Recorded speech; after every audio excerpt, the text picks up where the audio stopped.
DStv have launched complaint 7 days ago to Uganda Communications Commission, saying people are now accessing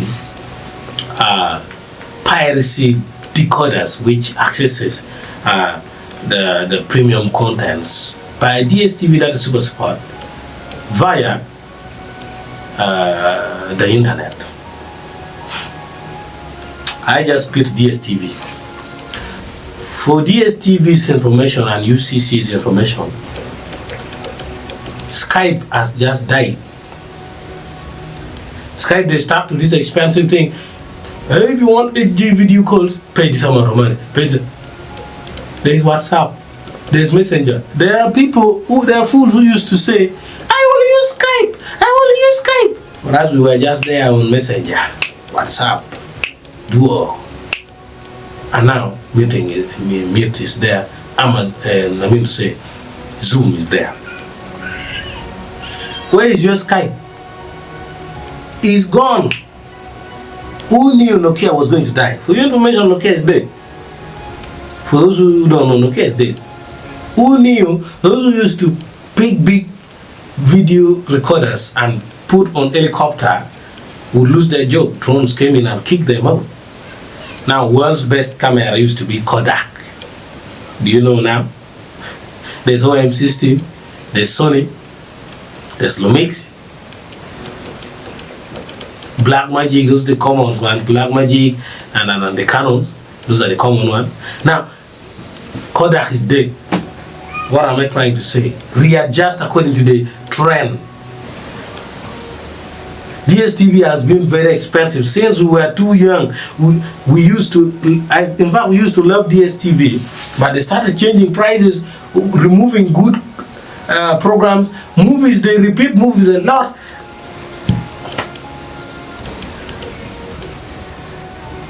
UCC should not be fooled by DStv. This is technically very right, by the way, for me to say that DStv are fooling UCC. If it is true that there is piracy, let them investigate.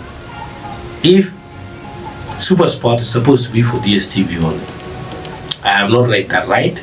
Let them do. But I am here to say there are a lot of legal platforms.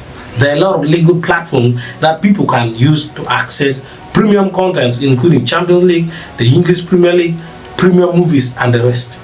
There are very many. I can read for you some. For example, Peacock TV. NBC streaming is a NBC streaming service. Peacock offers a cost-effective way to watch many Premier League games live in the United States. The Peacock Premium plan costs $5.99 per month. Just $5.99 per month. By the way, in Africa we are suffering because we pay things more than the Europeans, and yet they say we are poor. If you buy a product, you are taxed almost nearly 50%. Now, the whites buy cars cheaper than us. They buy products cheaper than us. They consume things cheaper than us. But these are international platforms that can be accessed. And Opta Sport is also there, based in Australia, $14.99 per month. You enjoy Sky Sport now. It is $19.9 per month. That is NZD, medium consumers, and also NZD $44.9 as an annual subscription. Then there is Amazon Prime, which is $8.99 per month and $95 per year. Very cheap, and you enjoy a lot of premium content. DStv, it costs $24.99 per month and $199.99 per year.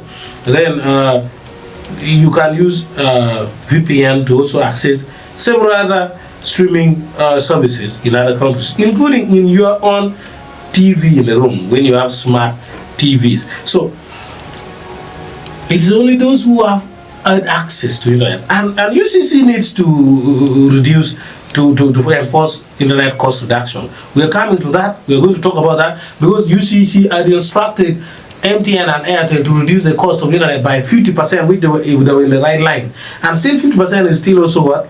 Very expensive.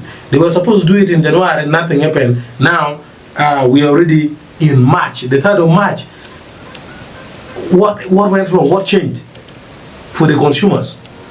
So we're coming to that one. We're going to bring the technicality of why it is actually not right to make the cost of internet so high. So people who have limited access to internet or can't afford it are the ones who may have some reasons to go for DStv. But going for DStv, if you are paying premium or maybe compact or compact plus, you are spending more money than those who are using internet to stream legally, not illegally, to stream those services. For those who want movies, platforms like Hulu, platforms like Netflix, you enjoy. So DStv should back off and correct their cost, not to mingle with UCC. And also on the other side, in case they insist, let them prove and also be the ones to help UCC to report the very culprit, the very people who are wrongdoers. Yes, you cannot waste Ugandan money. UCC cannot waste Ugandan money on looking for those wrong people. If you know something wrong has been done to you, it is your responsibility to report the wrongdoers. Yeah?